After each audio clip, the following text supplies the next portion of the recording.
গরমের দিনে যখন আমার মুখে একদমই রুচি থাকে না, দুপুরবেলা কি দিয়ে কি রান্না করব একদমই কোনো কিছুই ভালো লাগে না, তখন কিন্তু আমি এই টেকনিকটা ফলো করি আর দৌড়িয়ে দৌড়িয়ে মুখের রুচিটাও বেড়ে যায়। আসসালামু আলাইকুম, আশা করি সবাই ভালো আছেন। আজকে যে রেসিপিটা আপনাদের সাথে শেয়ার করব আশা করি আপনাদের কাছে ভালো লাগবে। এখানে আমি রান্না করার জন্য পরিমাণ মতো তেল দিয়ে দিয়েছি, কাঁচামরিচ পেঁয়াজ দিয়েছি। কাঁচামরিচ পেঁয়াজ কাঁচা গন্ধটা যাওয়া পর্যন্তই ভেজে নিব। এখানে এখন বাটা মশলা অ্যাড করে দিলাম, আদা রসুন আর জিরা ধনিয়া একসাথে বেটে নিয়েছি পরিমাণ মতো, সেটাও দিয়ে দিলাম। মশলাটা এখন প্রপারলি কষিয়ে নিব। মশলাটা একদম ভাজা ভাজা করে নিতে হবে, মশলার যেন কোনো রকম কোনো কাঁচা গন্ধটাই না থাকে।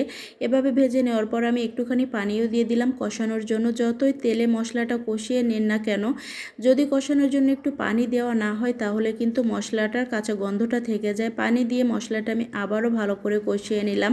এখানে পরিমাণ মতো লবণ আর হলুদটাও দিয়ে দিলাম।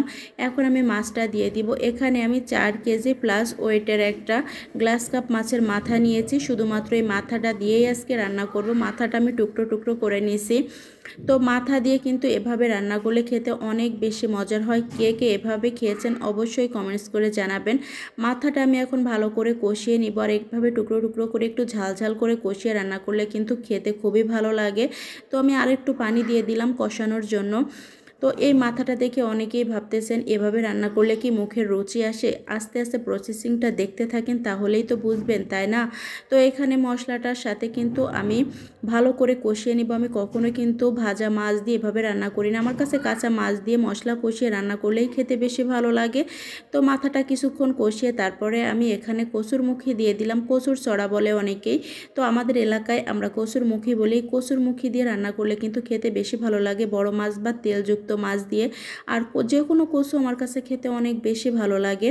তো এই কচুর ছড়ার মাথা আমি আবারও ঢাকা দিয়ে রাখবো কিছুক্ষণের জন্য। যেহেতু কাঁচা মাছ দিয়ে রান্না করতেছি এজন্য অনেকক্ষণ ধরে কষিয়ে নেব, মাথা যেন কোনো রকম কোনো কাঁচা গন্ধই না থাকে।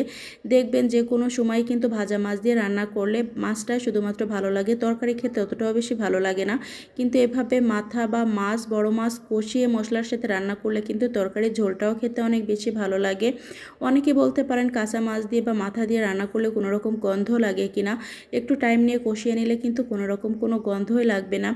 এখন আমি তেল আসা পর্যন্তই ভালো করে কষিয়ে নিব। মাথাটা ভেঙে গেলেও কোনো কিছু হবে না, যেহেতু আমি মাথা টুকরো করেই দিয়েছি। শুধুমাত্র তরকারির টেস্টটাই ভালো আসলেই হবে। তারপরেও কিন্তু অনেকটাও বেশি ভেঙে যায়নি। তো এখানে এখন আমি ঝোলের পানিটাও দিয়ে দিলাম। ভালো করে কষানো হয়েছে, আপনারাও দেখলে বুঝবেন কতটা টাইম নিয়ে আমি কষিয়ে নিয়েছি। তো মাথাটা দিয়ে এখন কচুর ছড়া কষিয়ে নেওয়ার পর ঝোলের পানিটা দিয়ে দিয়েছি। এখানে অনেক বেশি ঝোল দেয়নি। তো এই যে কড়াইটা রান্না করতেছি, এই কড়াইটা দেখায় অনেক বড়, কিন্তু আসলে একটুখানি ঝোল দিলেই অনেক বেশি মনে হয়। পরিমাণ মতো ঝোলের পানি দিয়ে দিয়েছি। এখন হচ্ছে সিক্রেট সেই জিনিসটাই দিব যখন তরকারি হওয়ার আগে আগেই। তো ওই জিনিসটা দিলেই কিন্তু মুখের রুচিটাই বেড়ে যাবে। আপনারা আস্তে আস্তে পুরো ভিডিওটা দেখলেই বুঝতে পারবেন। তরকারি কিন্তু প্রায় হয়েও আসছে, আর মিডিয়াম জালে তরকারি রান্না করলে কিন্তু তরকারির টেস্টটা বেশি ভালো আসে। রান্না কিন্তু একদমই কমপ্লিট হয়ে গেছে, আর 2-3 মিনিট জাল করলেই কিন্তু হয়ে যাবে। এখানে তরকারিটা চেক করে নিলাম সিদ্ধ হলো কিনা। প্রপারলি সিদ্ধ হয়ে গেছে, হালকা একটু ঘুটে নিলাম। ঘুটে নিলে কিন্তু তরকারির ঝোলটা ঘন হয়ে যায়, খেতে বেশি ভালো লাগে। এখন সেই স্পেশাল জিনিসটা দিয়ে দিলাম, কাঁচা আম। একটা কাঁচা আম 4 টুকরা করে দিয়ে দিয়েছি, এটা ফ্রোজেন করা ছিল। কাঁচা আম দিয়ে এভাবে তরকারি রান্না করলে কিন্তু খেতে ভীষণ মজা হয়। আমার মতো কে কে রান্না করেন অবশ্যই কমেন্টস করে জানাবেন। আর এখন হচ্ছে 2-3 মিনিট ঢাকা দিয়ে রাখলে সিদ্ধ হয়ে যাবে। চাইলে আপনারা ঘুটে একদম তরকারির সাথে মিশিয়ে দিতে পারেন, তাহলে কিন্তু তরকারির ঝোলটা বেশি টক হবে। তো এই রান্নাতে সবসময় ঝোলটা একটু বেশি রাখতে হয়, তাহলে খেতে বেশি ভালো লাগে। কিন্তু আমার তরকারির ঝোলটা একদমই কমে গিয়েছিল, যেহেতু কচুরমুখীর তরকারি নামানোর পরেও আরও অনেক বেশি ঝোল টেনে গিয়েছিল। আজকের ভিডিওটা আপনাদের কাছে কেমন লাগলো অবশ্যই কমেন্টস করে জানাবেন।